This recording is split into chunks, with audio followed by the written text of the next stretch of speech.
So there are some new people here today, which is wonderful, and maybe online too. Vishad is there. Thank you. Good to see you again. There's also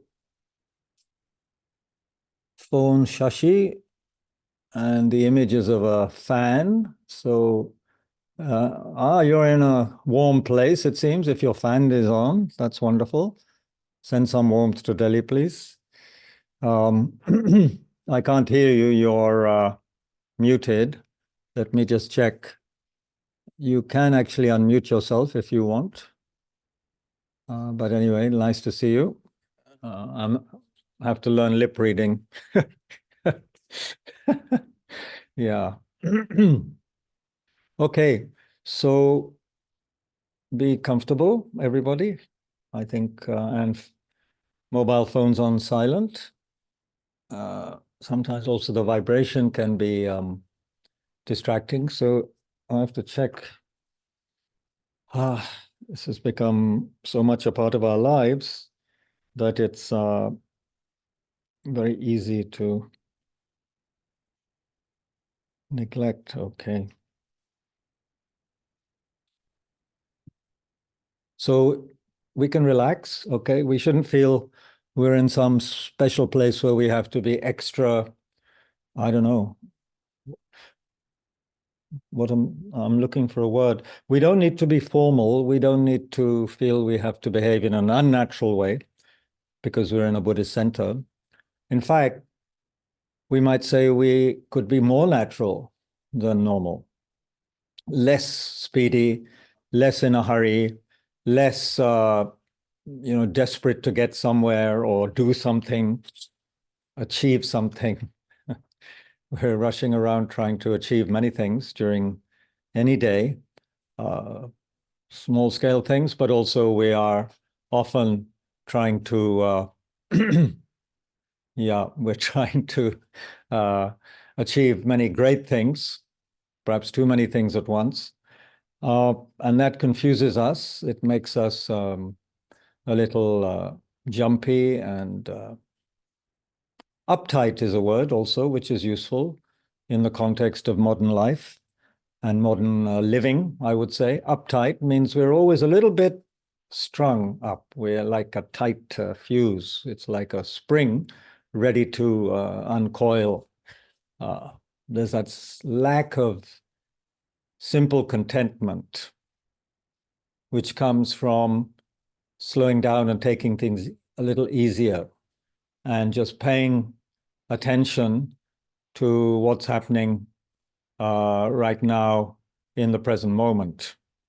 That's quite difficult, very difficult for us modern people, for many reasons. I don't want to go into sociological and historical and other reasons, but we are in a far more imbalanced, I would even say insane way of living, a way of living that promotes a kind of inner-outer disharmony.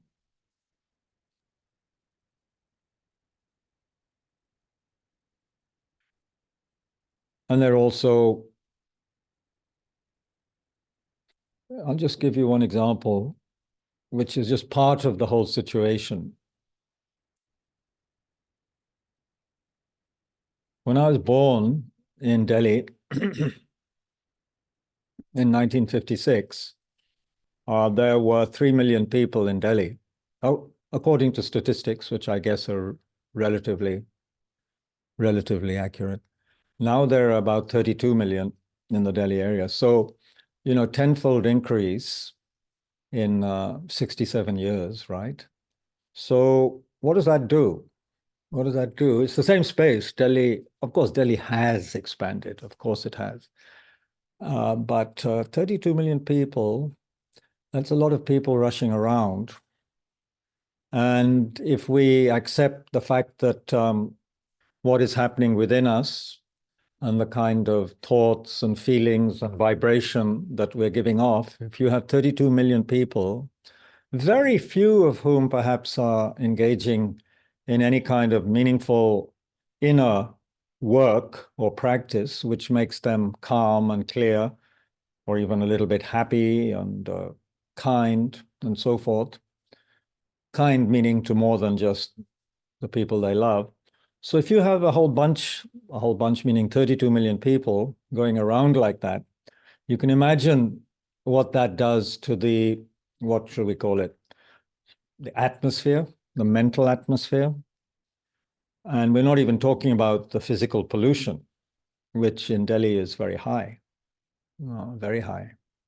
So when we come to a place like Tushita, I don't know if we had the air purifier on today, but somehow it feels okay in here. We can see each other. There's no fog or mist down here, unless there's something wrong with our glasses. But you know, it's a good atmosphere. It's a little crowded, yes, crowded with pictures, figures. It's a small space. There are reasons for that. Some Buddhist traditions don't have so many pictures on the wall. The Buddhist tradition of Tibet is renowned for color and covering the walls with color and pictures. And there's also a historical reason for that, perhaps, or psychological reason. However, to be short, concise, please feel at home, and please feel that this is a place where we are making friends with ourselves and our basic calm, clear nature, which is what we have actually, which is what we, yeah, I was going to say possess, but that's not a great word. It's not a physical possession. But we do have this basic, clear, kind, intelligent, spacious nature, according to not only Lord Buddha, but hundreds of thousands of practitioners since his time, 2,500 years ago. So that we can activate, that we can wake up, that clearer, calmer nature. So places like this can be useful for that if we're paying attention and slowing down. So I'd invite people to sit as still as they can for a little while and relax. And we'll be engaging in a short practice which might help us to relax a bit more. But throughout the process, if we could be very attentive.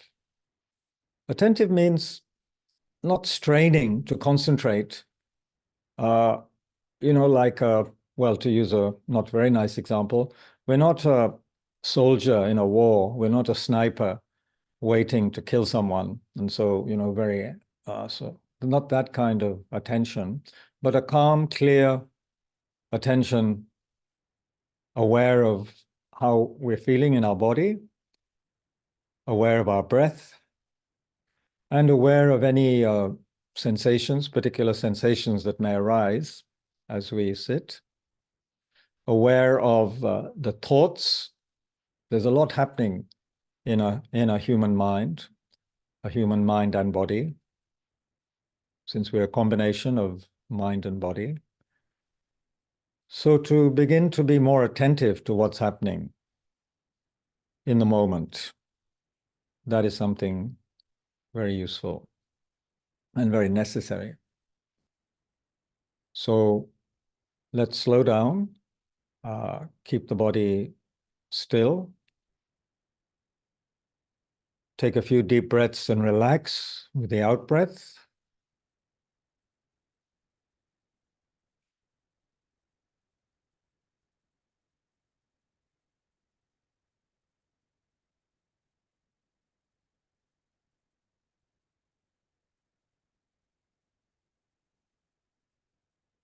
And not only that, make sure the your back is upright if you can. If you can keep your back upright, not too stiff, but upright, that helps very much with flow of internal energies and breath. And it helps us to feel confident and dignified, which is what we basically are, but sometimes we forget. We forget that we are basically a very dignified, confident human being. We may feel all sorts of things are weighing us down, especially if we are someone who goes back too much into the past. But we can also feel weighed down with what we feel is coming in the future. And we really needn't be concerned with those past and futures because they're not here right now necessarily. If we pay attention to the present moment, then we don't need to be anxious or caught up with the past or the future, do we? Simply a habit that we have of being like that, but we don't need to be like that. We can just be here in the present moment, aware of our bodies and minds, aware of the other human beings around us. We could be aware that they're also breathing in and out. They also, like me, want to be happy and they don't want any kind of suffering. This is something that we can prove, actually. This is not theory. They want to be happy. They don't want to suffer. Just like me and my best friend. And as we sit upright like this, with this sense of awareness of ourselves, awareness of the environment, meaning the people around us and the space,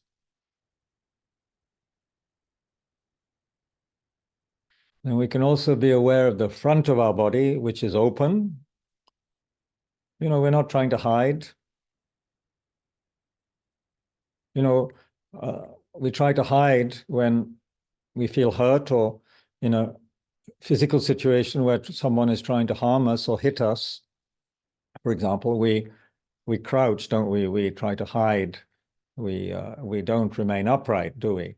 We narrow, we fold over our body to hide our vulnerable parts, the heart and the head and the eyes and so forth.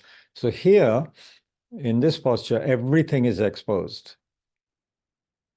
The heart is exposed, the face. So what does this mean?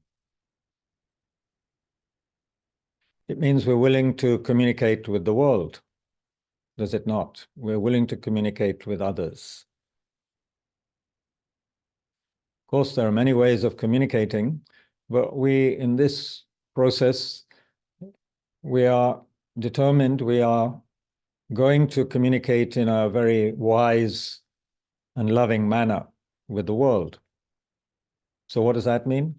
Love, to make it simple, it's not a simple thing, is it, love? But here we have a very simple definition in Buddhism, which may be helpful, and that is the wish. Love is the wish for others to be happy. That's quite nice, isn't it? The wish for others to be happy. It's not saying I should be unhappy or, I shouldn't be happy. No, I should also be happy. So love is the wish for oneself and others to be happy. One could say that. There's no point myself being unhappy. So the wish for happiness, but especially for others, because you see others are in the majority, if we check. I'm one person, others, as I say, in Delhi alone, 32 million. So, their happiness is also important, right? Poor things, many of them are rushing around in this smog and the foul air, simply to survive, you see, they have to survive. Many have to have their shops, their wares on the street, no other place for them.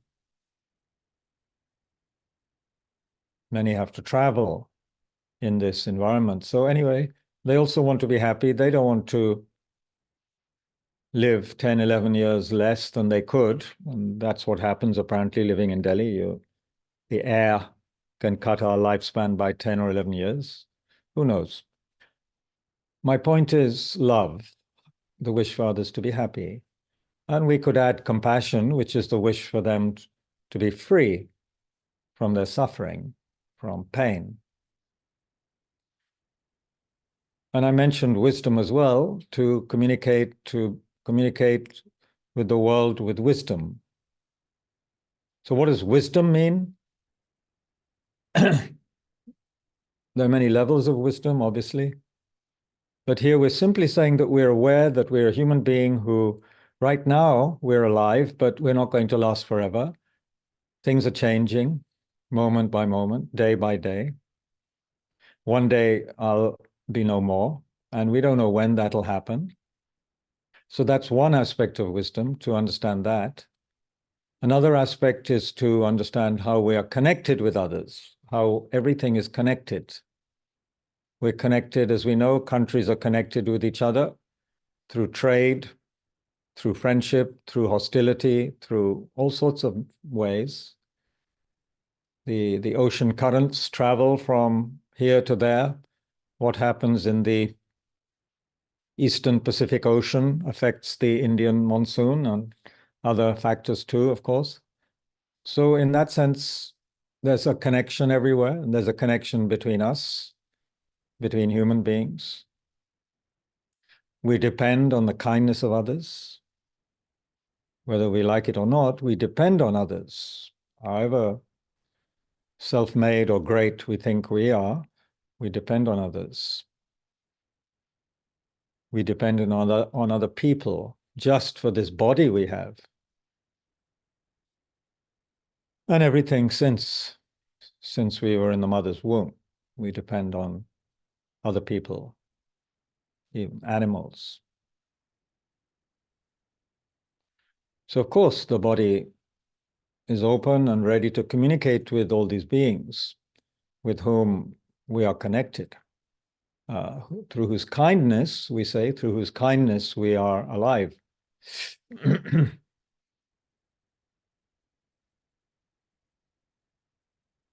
So just spend a few moments reflecting on what we've just heard, that sense of confidence, that sense of a wise and loving communication with others, with the world, how we depend on others, and they depend on us, and how we cannot be certain about anything in one sense, because things are changing all the time, changing, which is wonderful too, because it means we can change, we can be more who we, more in touch with our incredible human potential. And according to Lord Buddha, we could even become a fully awakened person ourselves, which is what Buddha means, fully awakened. So spend a few minutes reflecting, and we can also, those who need some very calm, quiet moments, you can be aware of your breathing, natural breathing in and out. If you wish, you can focus on the sensation between your upper lip and the nostrils, where the air enters and leaves. Just be aware of that. And let there be a sense of letting go and relaxing with the out breath. That's very, very useful and important, the out breath. Just letting go, allowing yourself to relax and let go. There's nothing to be done. We're not on parade or on show. We don't have to prove anything to anybody here right now. We can just be very kind and relaxed, kind to ourselves, kind to the environment. So just relax with the out breath.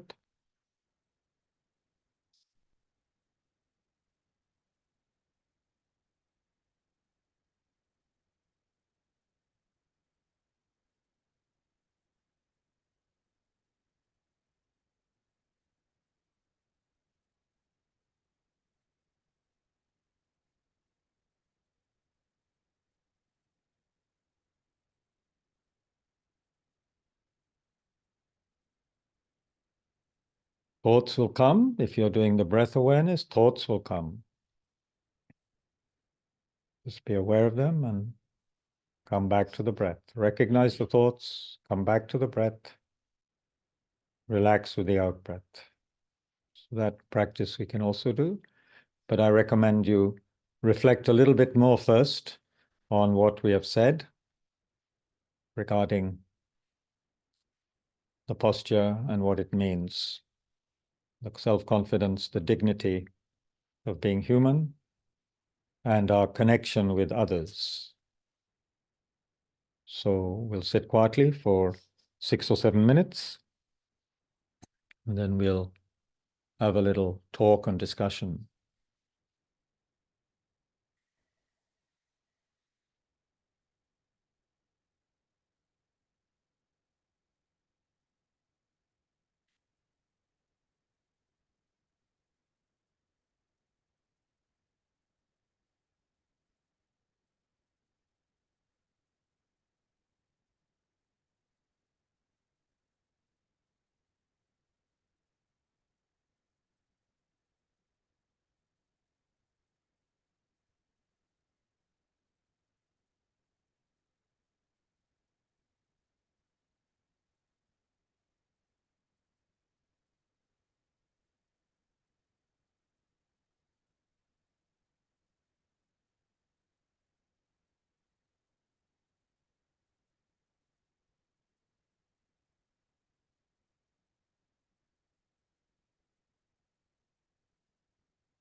So we can be aware moment to moment, so that if the mind drifts off to something completely unrelated, we notice that in a relaxed way. We let it go and we come back to the subject, whether the investigation or the breath,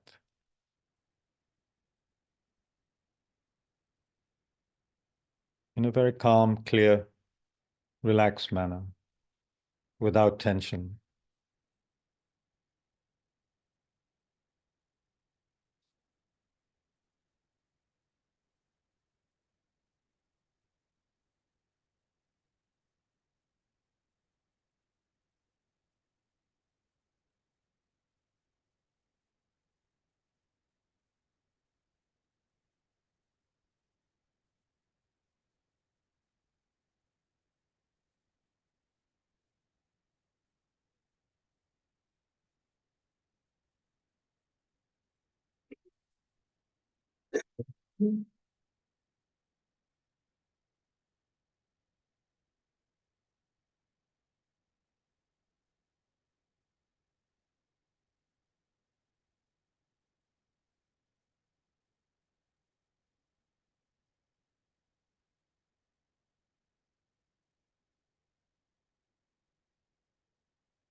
So again, a big thank you to everybody, people here at Tushita and all of you online. You see, because without all of you, there's no session, you see.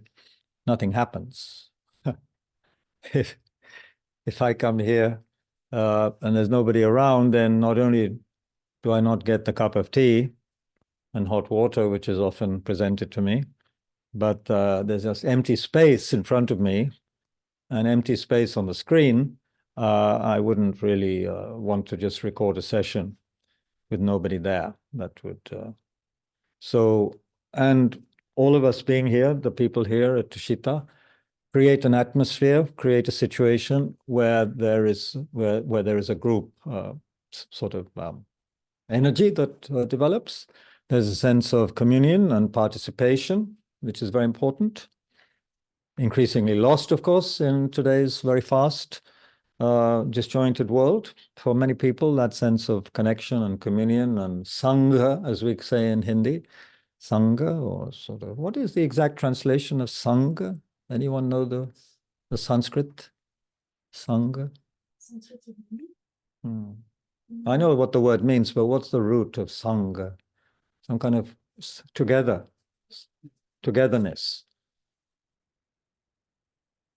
Yeah, togetherness. Zobor. I don't know why, but I've always had a fascination for Russian history and literature because I don't know Russian. But they have a word for their church, I think, is Zobor, and togetherness is Zobornost. I don't know if I'm pronouncing it. Very nice word. Anyway, in Hindi, we say, in Sanskrit, we say Sangha. So the sense of community, sense of participating, sense of spiritual sort of togetherness, which is very important. Somebody asked the Buddha, what's the importance of spiritual companions, companions on the spiritual path? Is it what sort of measure, what kind of proportion of the spiritual path is it? And the Buddha gave a reply, and I'm paraphrasing, that it's very important, perhaps the whole of the spiritual path in a sense. Of course, he may have been speaking to a beginner. Later on, of course, people practice on their own, as we know, in caves and jungles and forests or at home, But in the beginning, it's very important we depend on the energy and the dedication of other people. And you can prove that yourself. It's much easier for many people to practice with other people than to have to create a discipline on their own, and practice on their own. Sorry, I thought the altar was on fire. Okay. Someone just walked towards the altar, checking. Yeah, the tea does get cold, but there's no mechanism for keeping. Is there a mechanism for keeping tea warm? Probably one of those thermal cups, yeah, that they give you in restaurants or something. Wasteful on the environment, but anyway. So we depend on others. We have this sense of togetherness. That's so important.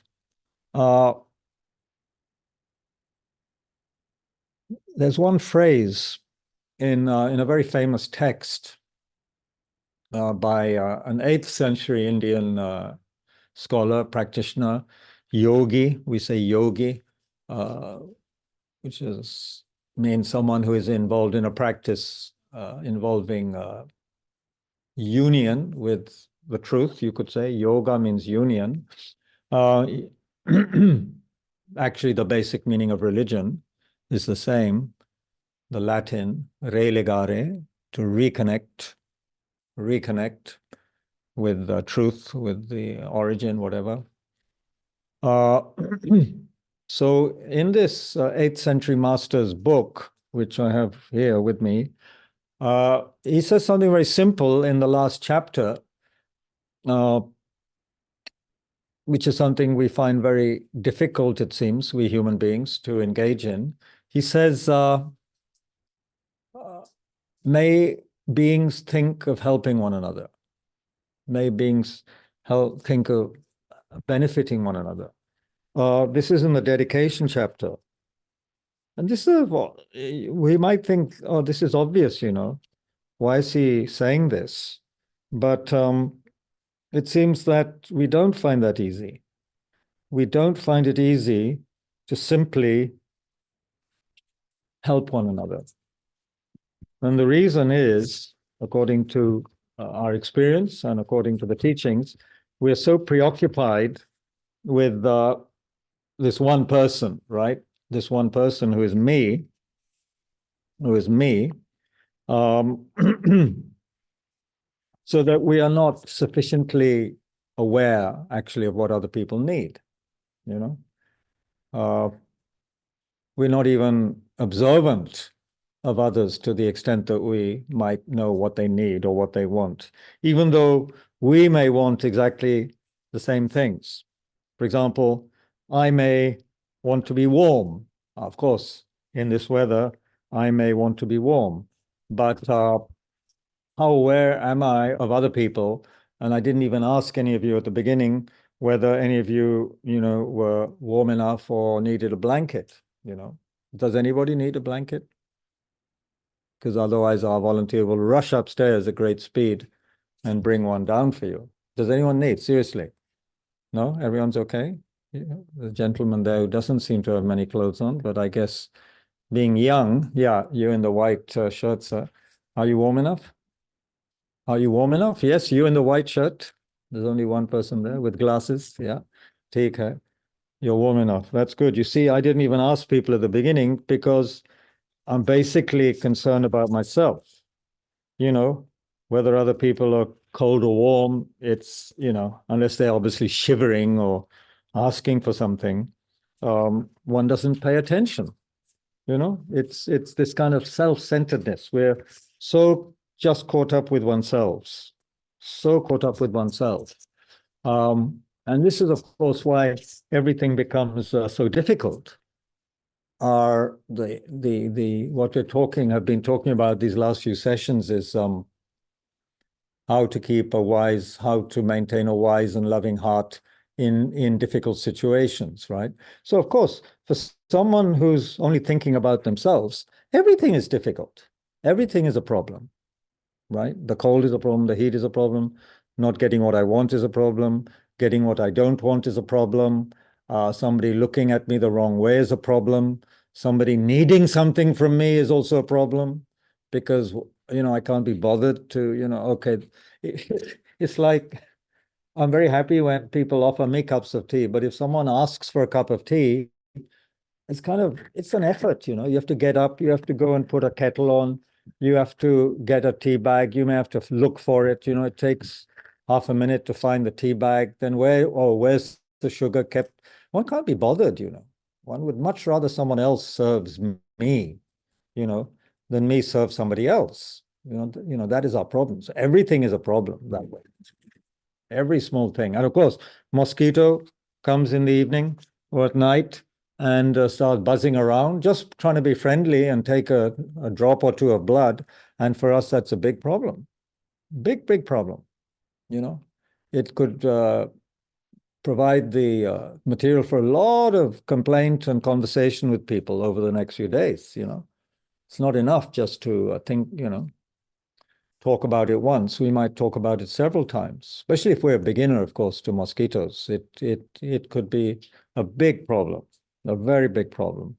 I remember there were some Dutch people came and stayed at our center in, I think they were Dutch, in the early years in Bodhgaya. And in those days, we didn't have much money for the center. So our mattresses were about this thick, They weren't even proper mattresses, they're kind of, even sometimes we just had straw, like in the Bible, or we had, I don't know, they were cotton, I guess, but very thin.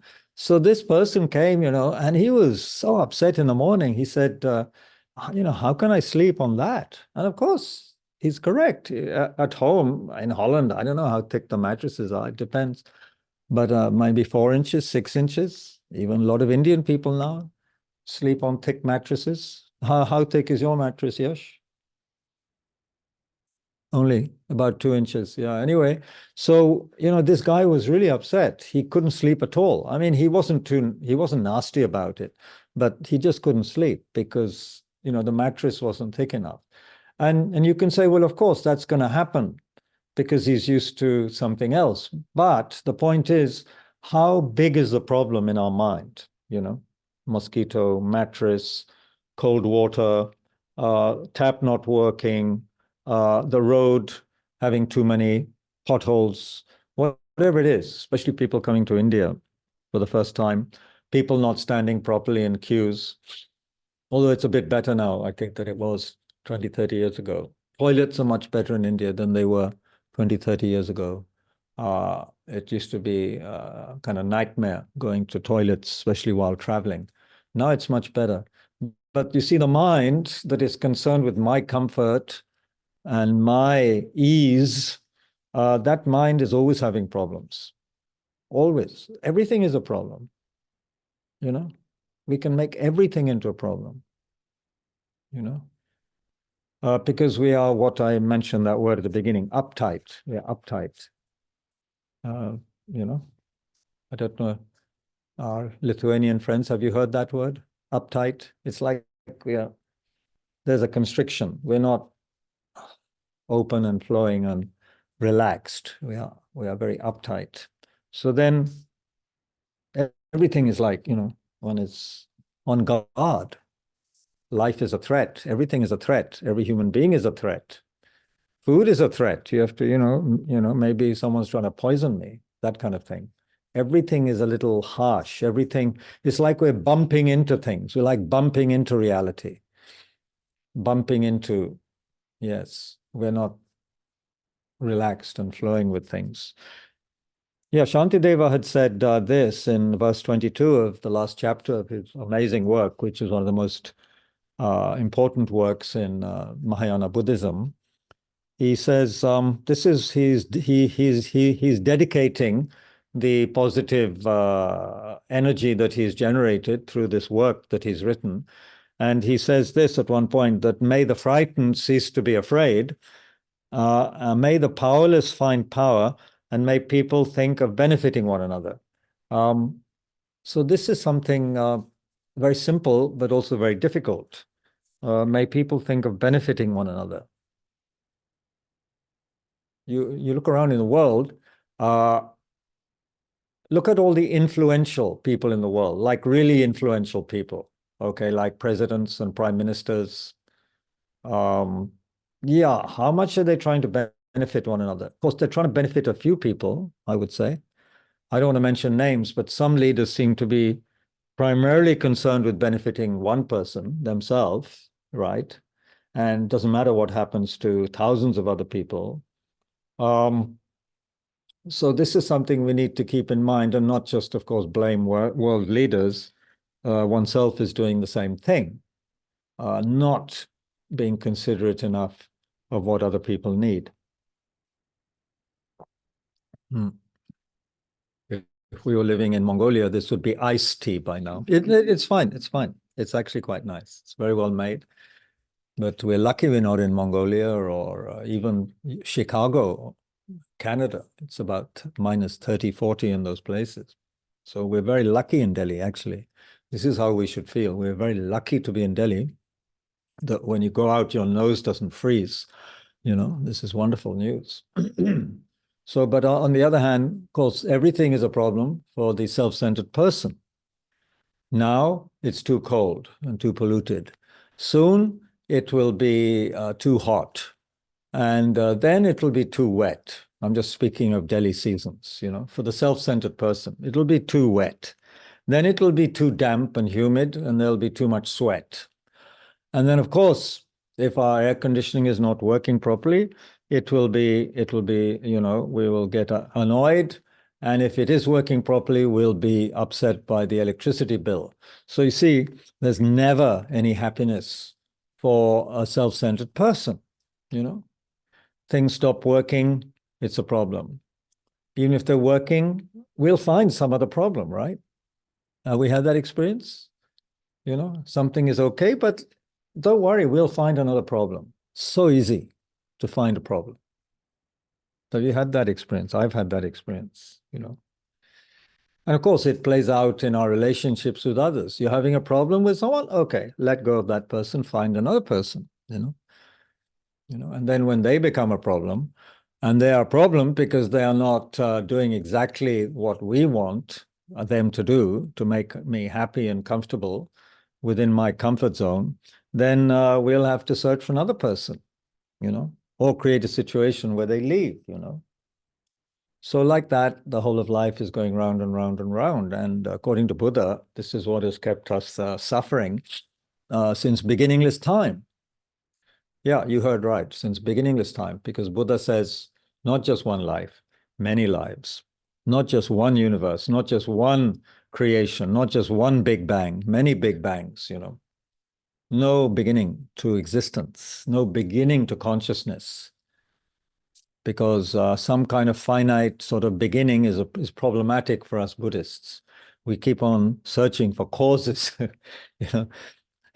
We don't feel there could be a God who started it all. Well, there could be, but then we would say, where does God come from? And it keeps on going back, back, back, back, back. And then, it's all beginningless.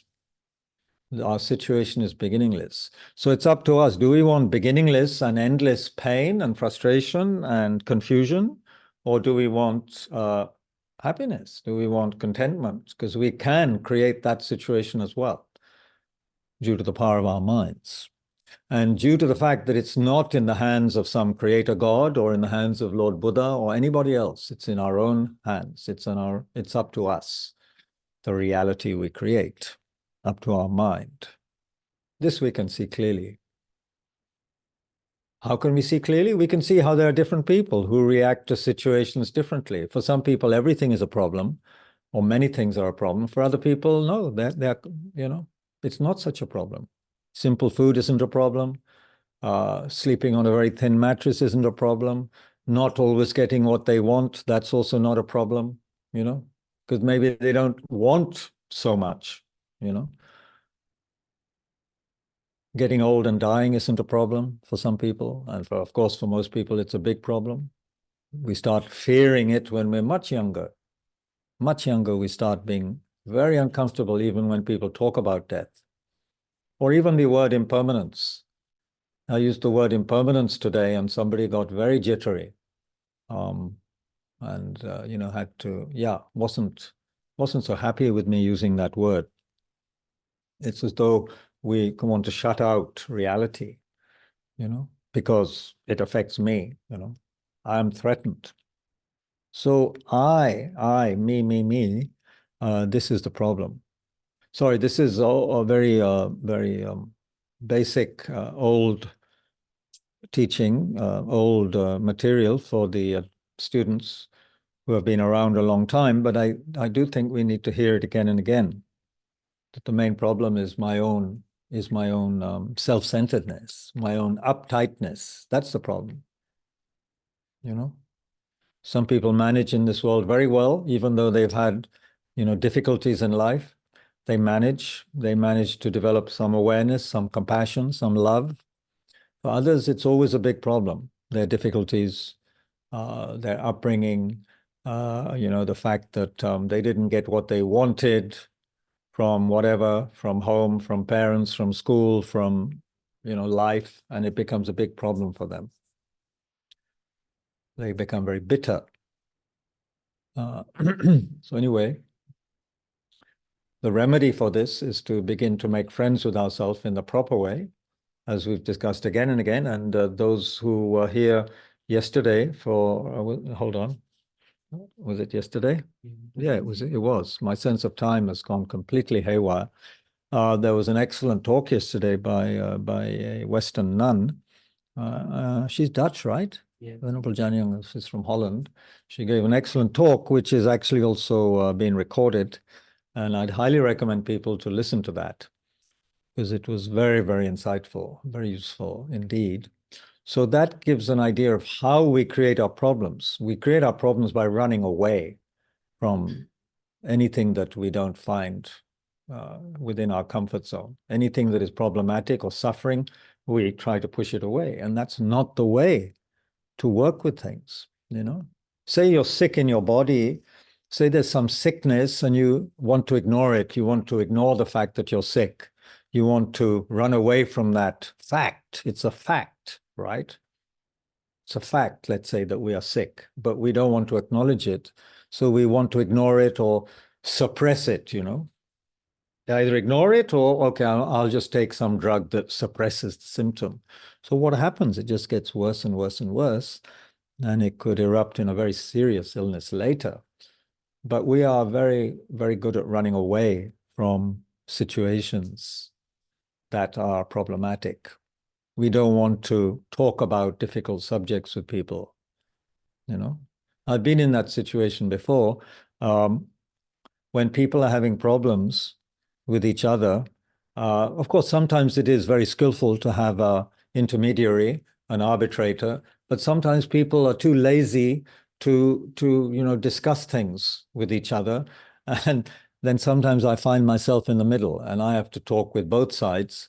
And then that becomes problematic, to become a kind of a sandwich in between people who are having problems with each other, because also you can upset both people because they feel you're taking the other person's side. So that's a big problem.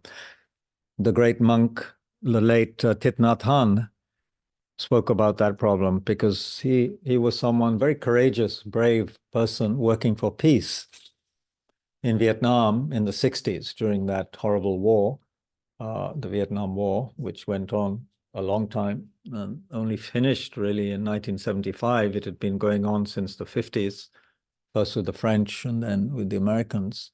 And excuse me, he said that because he was working for peace in Vietnam in the late 60s, both sides distrusted him, you see. The French thought he was just working for the Vietnamese, and the Vietnamese thought he was working for the Americans because he wasn't taking sides, you see. He just wanted there to be peace. So, yeah, we need more people who are willing to talk to everybody. But the problem is that because we are so self-centered, we don't even though we may talk about it, we don't practice the golden rule. The golden rule? You should know the golden rule. You're an interfaith wala. What's the golden rule in religion? Do to others what we don't want them to be done to us. So we don't do to others what we don't want done to us, or do unto others what you want others to do unto you. Behave with others as you would like them to behave to you. Yeah.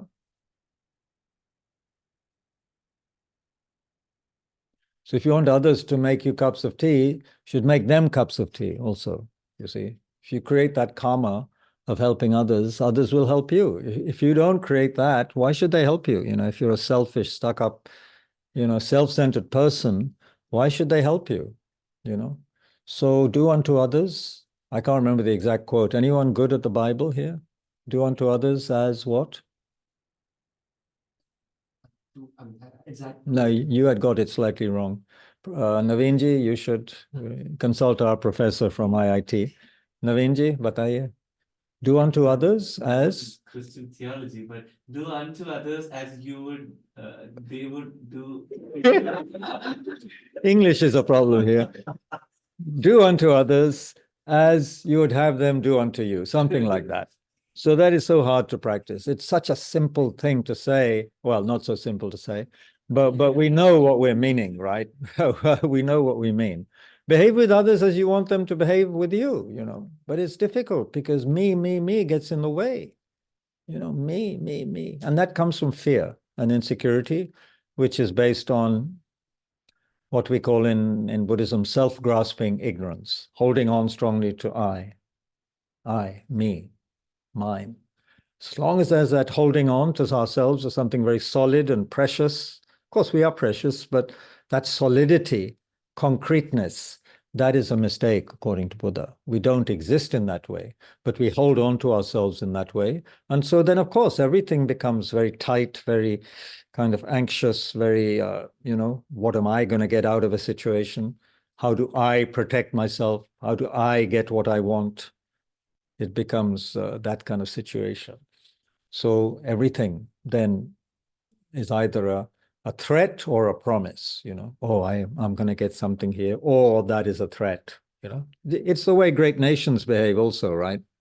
Ultimate paranoia has been there with some of the so-called great leaders of the past. I'm thinking of Stalin or people like that. It was total paranoid, Sitting there in the Kremlin, he, quietly plotting the murder of many people who he was working with earlier, and tens of thousands of Russians alone were murdered by Stalin and his thugs because he was paranoid, These people are out to get me. They're a threat to me,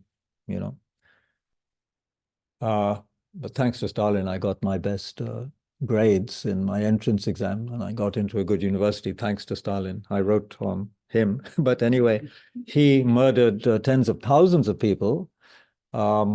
And you can read about it. There's some excellent histories on that and what one person's paranoia can do. And what is paranoia but this sort of excess awareness of super awareness of me and what is a threat to me, and building up that threat so much that the whole world seems to be against you. It can become, and then it's very, very, very, very dangerous if you are a powerful person, because many people will die if you are a paranoid dictator. Of course, there are several people like this in the world today, but I'm not going to mention names and I'm not going to take sides. Everything is very complex. But yeah, there's plenty of scope for paranoid people in the world today. Yeah. And there's always plenty of scope if we have self-grasping ignorance to work in a very, in a very damaging way that harms other people. Yeah. So actually, I've spoken quite enough. We can have some discussion based on the motivation we went through, and maybe some people who are new would like to comment or ask something. So yeah, feel free now to have a discussion, and people online can use the what is it called? The reactions. Yeah, recognized hand gestures, thumbs up or hands up or whatever. You can do that rather than just talking immediately. And people here can, you don't need, well, hands up is a bit school masterly. But if you want to say something, please do. If you don't, that's fine. I'll drink cold tea and just relax. My favorite activity.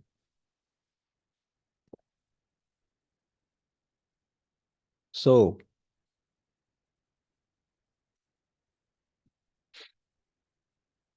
everything you wanted to know about Buddhism, what were afraid to ask.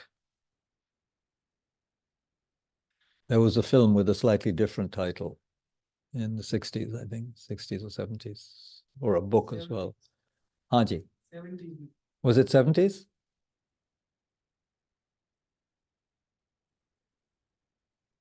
Haji Naman, kuch bolna chahte hain? He's an upcoming young lawyer. I'm sure you have a question or two. Lawyers often have questions. You have to prepare for cross-examinations. Somehow, whenever I come here, I feel emptiness. You feel emptiness, like life is meaningless. No, different sort of thing. I mean, I have no thoughts. You have no thoughts? Goodness me. What's wrong with you? No thoughts? No, I mean, like I was meditating. You were meditating, you weren't listening. While I was meditating. Ah. I was in a state where I was just dabbling. Dabbling? Dabbling in the emptiness. There was nothing. Dabbling in emptiness? Yeah. How do you put it? How can you put it in words that you don't have any thoughts, but just the thoughts of you observing the emptiness? What do you mean by emptiness? Nothing. Emptiness doesn't mean nothing. So you go into a zone of kind of no thought. No, Is that what meditation is? I am observing, I am aware of the feeling that I'm observing, that something is observing something. Something is observing something. Now, this is tricky. Naveenji, do you need to go? No, no. Can you bring me, yeah, just a little bit of hot water would be good. Sorry, I have many demands. Okay, so what would you like to say to us actually? Nothing probably, because I asked you, I didn't, you didn't volunteer. So, But this is the question. thanks. Yeah, sorry, that'll need to be. Thank you. Can I have the question? Yeah, when Naman comes to Tushita, he dabbles in emptiness.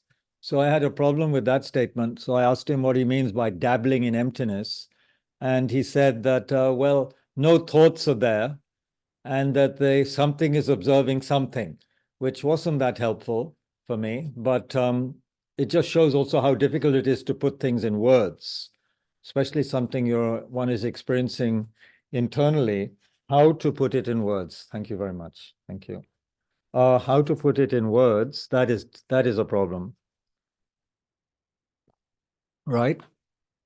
So maybe So, like, if I put it like Yeah.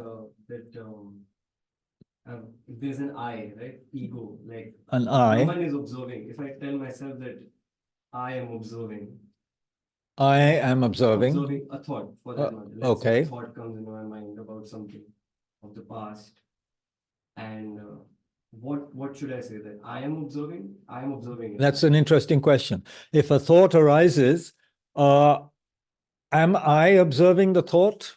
What is happening when a thought arises? We feel, isn't it, that I am observing the thought because we feel me. I am observing. Who else is observing? It's not the person in front of you. You know, Yash is probably observing some other thought, or or maybe Yash is asleep, or Yash is, whatever, thinking about the next interfaith meeting. But yeah, I am observing. So who is the I? Where is that I? What is the I observing? Would you like to say anything about that? I mean, I don't feel that, I don't associate that I, the observation, the observer, I can call that, if that's a word, observer.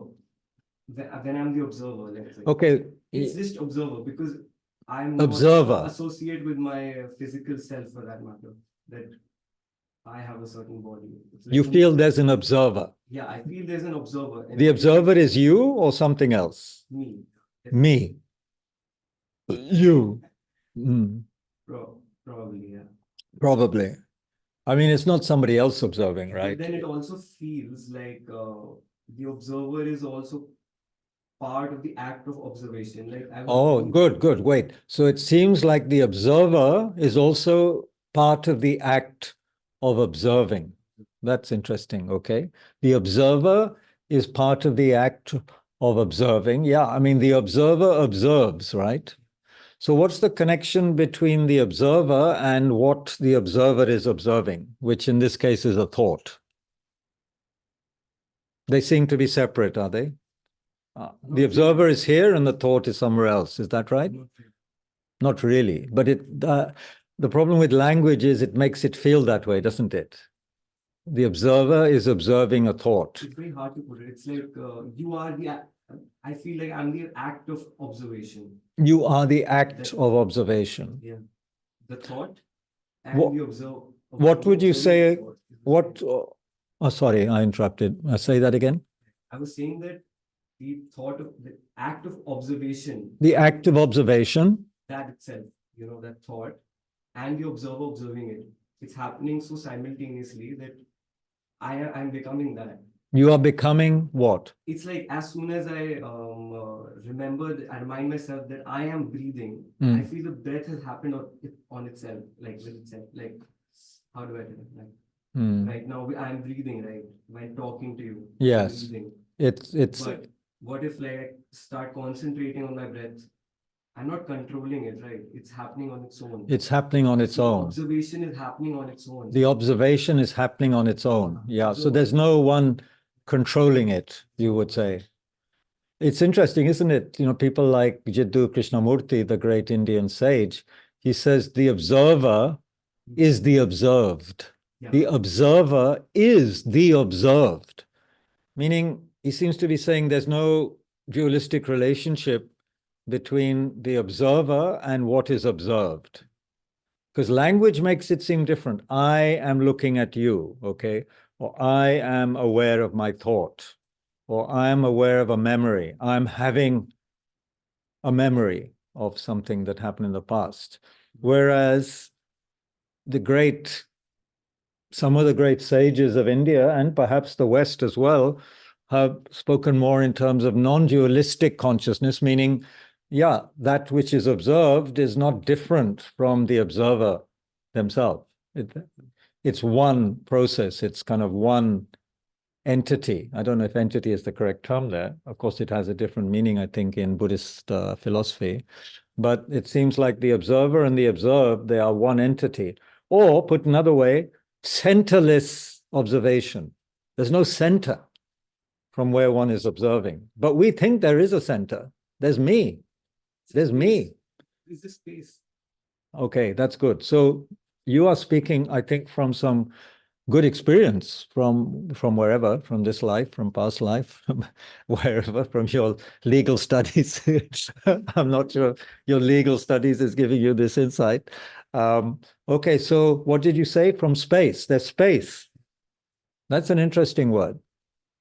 Very interesting word. Center, Space. For center, then there has to be a body, right? For center, there has to be a body, yes. Well, there has to be an awareness that there's a center. Okay, let's say there has to be a body. Yeah, carry on your line of reasoning. Like the universe, there's no center of the universe. There's no center of the universe. According to us astrologers, it's 27 degrees Sagittarius.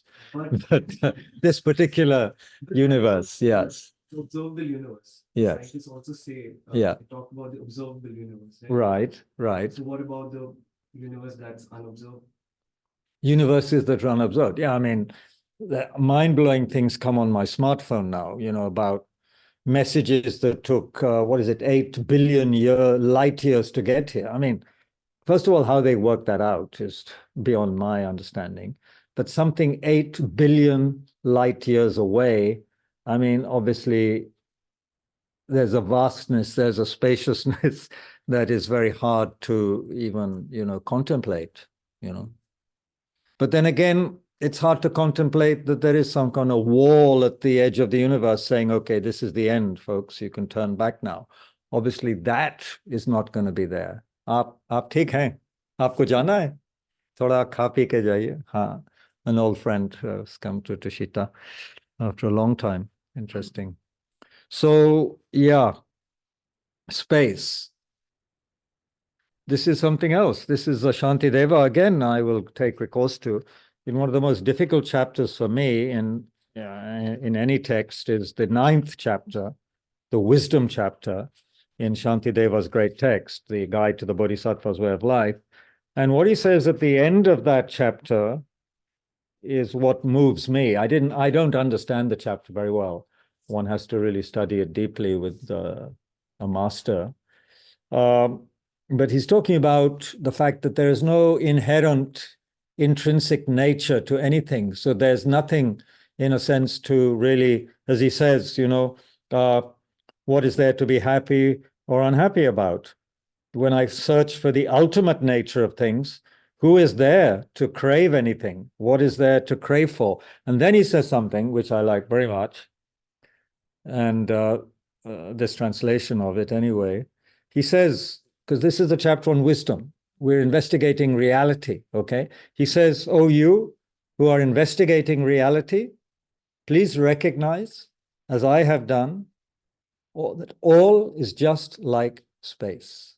This is verse 154 of the wisdom chapter in Shantideva. Oh, you who investigate reality, please recognize, as I've done, all is just like space. It's not space like space. I think it's not just space because he's talking of space which is also pervaded by consciousness, awareness, but it is spacious. Because this space between me and you, maybe we can't say it has consciousness, awareness. We might say the Buddha's awareness pervades the space, but that's something else. Space itself doesn't have consciousness. It's just spaciousness, right? But all is just like space. That's very interesting. I mean, it's more than interesting. That is a mind-blowing statement. It means things aren't just solid like we think they are. Solid friend, solid enemy, solid this, solid that, solid table. Of course, physicists are telling us tables aren't as solid as we think, right? Not just now, since the turn of the 20th century. In the early 20th century, what is it? Niels Bohr and all these people and the Copenhagen people and all that, they were talking about a very different level of reality from Newton and his world of physics. So, like space, yeah, spaciousness. When we go deep, there doesn't seem to be anything very solid. In subatomic particle physics and so forth, there's nothing very solid there anymore. It's spacious. Yeah. So this has implications for us and our consciousness and our relationships with other people. Because we make things very solid. I want to say something like you Please. were talking about like stalling. So yesterday, Venerable was talking about. So she was saying that when you think about yourself, when you treat yourself as a therapist, so you have to treat yourself like you would treat like a child, you know. Okay, let me just give for the people online. So Naman is remembering yesterday's talk by Venerable Jamyang, where she said, when you becoming your own therapist, you have to deal with yourself like you are dealing with a child. Mm-hmm.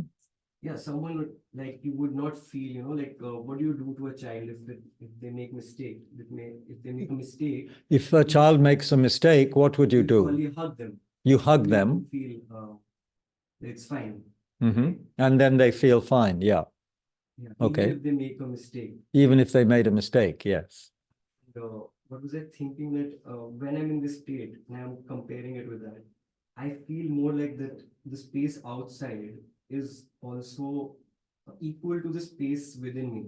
It feels that the space outside, when Naman is meditating, the space outside is equivalent, equal to the space inside. So it must be in every other person out there too. So it must be in every other person too, like that. So the separation is just it's fake. It's is a hallucination. Yeah.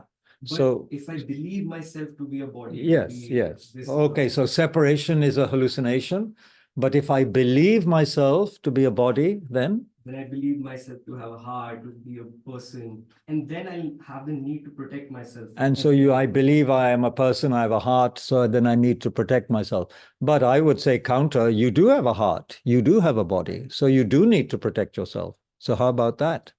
If you don't protect yourself while crossing the road, the car will knock you down. So what happens to the space there? That just happens to the body. That just happens to the body. And your consciousness will flit off to Tushita Pure Land, right? I don't know about that. I don't know. But how can I act on something that I don't know? But yes, this is exactly. in my experience, isn't it? This is what? This is in my experience, isn't it? It's in your experience, yeah. I can experience that, right? I can't deny. Experience what happens to. Maybe I'm experiencing it through this body. This body enables me to experience it. Yeah. But I don't know anything beyond this body. At the moment, yeah, we don't know anything beyond this body. Well, we do, but perhaps we don't know that we know. I mean, we do know something beyond the body. So anyway, this is a fascinating conversation and could go on and on. But what it is drawing our attention to is, first of all, what I'd call the preciousness of one's own experience, which of course cannot exactly be spoken about in words. And also this very important sense that we are always dividing things up into me and my experience, me and you, I and what I'm observing. And so we need to reflect and reflect. Maybe for future use, we may not want to take this particular medicine right now, but we could have it in our cupboard. And that is that, the observer is the observed. What is the difference between the observer and what is being observed? Is the observer the observed? Is the thinker not different from the thought? Why do we separate things? What is duality? What is non-duality? What is spaciousness? What do we mean by space? Another thing I want to say. Please. I mean, also, like, what I was actually coming up to, that I just talked about all of this in context. I was saying that what if Stalin realizes one day that everyone that he's hurt, he was just hurting himself altogether. That everyone in his entire life, everyone he's killed, he's just killed himself because there was no one else. What if Stalin realized one day that everybody that he killed is actually killing himself? He's actually harming himself. Of course, you don't mean that literally, because he's not killing himself. He's not putting a bullet in his own head. He had it done to thousands of others. Yeah, but what if he felt that he was everyone else? What if he felt that he was everyone else? But, no. What if he felt that connection with everyone else? We have all felt that, right? Whenever we have hurt someone, we have felt that guilt that we just hurt. Well, Naman is saying everyone has felt that guilt after harming someone. I'm wondering if some people don't feel it so much. Or some feel it more than others, let's say. Some people feel upset they have to kill a fly or a mosquito. And some people I've seen are very happy with their fly swat going around, counting them. Even someone I knew very well, I was proud, once showed me all the flies they'd swatted. And I was about to start a Buddhist retreat, and this person was showing me all the flies they'd spotted. They were so proud. 30 or 40 flies, tang, tang, tang, tang, tang. So anyway, some people feel guilt more than others. Some people wouldn't harm a fly. There was a guy at school when I was in England, didn't even want to hurt a fly. And I was so amazed. I thought he was crazy, this guy. I thought he was crazy, not wanting to hurt a fly. Then later, I felt, I began to understand a bit more how he might have felt. Because I don't, deliberately kill flies. And I'm sure no one in this room deliberately likes to kill flies, probably. If you do, well, no big deal. You can still stay and listen. But yeah, it's, I'm sure we don't enjoy it too much. I hope we don't. Yeah. So that sense of connection, like the Katha Upanishad says that he who sees all beings in himself and himself in other beings, that person is a yogi. The person who sees others in himself and himself in others, that person is a yogi. Because yogi means union, right? So no meaningful total separation anymore.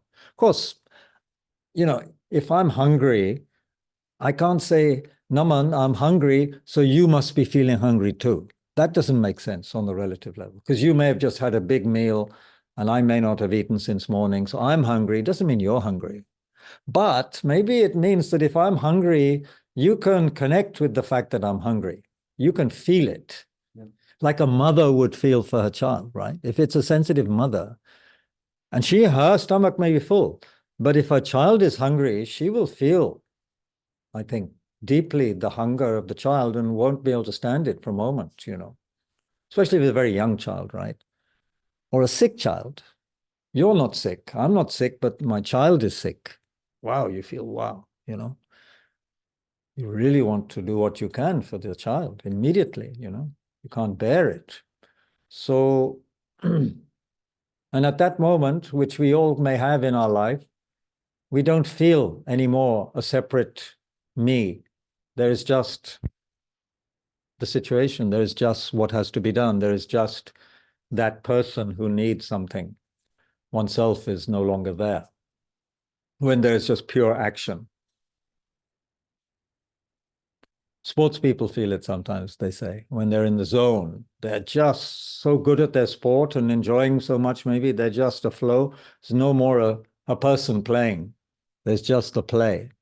There's just the movement of the game. No more you're worried about what the crowd is saying or doing or the other, you're just there in the moment. Or if you love someone very much, that can also happen. You don't feel that separation so much, you just are there with the other person. And of course, spiritual love, devotion. And there's this sense that attention, deep attention, pure attention is an act of devotion. Just being totally attentive to something is an act of devotion. That's an interesting statement. So to be devoted, to feel that devotion, there has to be this pure attention. And there's no more me. There's no I anymore. There's just attention, just paying attention. So if you feel that, when you come to Tushita, that's wonderful. Do you feel it outside Tushita? Of course. You do? Not all the time. Not all the time. When you're studying? Yeah. Maybe later when you become a lawyer and are in court, it would be interesting to hear whether you can feel deeply for the other lawyer or for the other, the client or for the judge. It'll be very interesting. You should perhaps write about it later. Thank you. Yeah, so that is actually the key to things, and it's 8 o'clock. I have to go, but I'll be back. Don't worry. These statements about my last talk and all that's all nonsense. It's just a way to, advertise. So don't worry. And there's Zoom, so I can zoom in from all corners of India or the Arctic or Antarctic, wherever I go. I'm not planning to go to those places, but within India, one can zoom in. So no last session. It's like all these people who have heavy-handed goodbyes. It's ridiculous. No coming and going. One of our great masters said, Nagarjuna said, no inherent coming or going. The coming and going is like a myth. It's just a label we put on things. So there's no inherent coming or going. So anyway, there will be, I hope, many sessions together again. But for now, I need to stop. And I want to thank everybody who helps by coming to the sessions online. And at Tushita, we have a good group of people today, including 2 guests, people who dropped in from Lithuania, of all places. The second day in India, so hope it's a nice second day in India and not too traumatic. Not too cold, not too dirty, not too everything. This is one of the greatest countries in the world, but you can't see it in the fog. Don't worry, you'll see it when the fog lifts, and you will, I hope, find a lot of friendliness and people in the zone in India, whether it's a chaiwala or a bus driver or whatever. There's something to find out everywhere, isn't there? And it's a bit bigger than your country, so there's a lot to see. Yep. And so have a good time in India. So we can dedicate for everyone here to be well and happy and warm, and for us to feel for others, not to feel a totally separate person, but to feel and have that sense that others appreciate and need our kindness, very much so. Others appreciate and need our kindness, just as we need other people's kindness and appreciation. So may we offer that to others. So may we give the 4 kinds of love to others, which involves giving material things of any kind, giving protection from fear, giving loving kindness, and giving spiritual advice, the teachings, which are the ultimate way to be free of suffering, especially the teachings on bodhicitta, the ultimate good heart, and the teachings on how things exist, how we exist. This word emptiness, how do things actually exist? Not the hallucination we live in, but what is reality, you know? How can we see ourselves as we really are? So may that become clearer for us. And in this way, may we have much happier, contented and meaningful lives, benefiting others as well as ourselves. And from Buddhist perspective, benefit then runs very long term into future lives and even towards liberation and enlightenment. May we not be separated from authentic teachings. May all our great teachers have long and healthy lives. May all their wishes be fulfilled. May all the people in all the world religions who are really helping others in a very altruistic way, may they have long and healthy lives. May they benefit others for a long, long time. May we never feel dejected or despair, but always remember that we have the Buddha nature. We have this pure, you could say, clear, spacious, intelligent consciousness within us. We just need to activate it through various means and through letting go of our uptightness and opening our heart to the world, to other people. This is very important. So may that happen. And also may there be quick recognition of the reincarnation of our teacher who passed away last year, Lamas Rinpoche. Yeah, may Tushita be more and more beneficial for others. Whoever comes in the door, may they find some benefit. May it bring them some peace and help them to understand themselves and others more and more.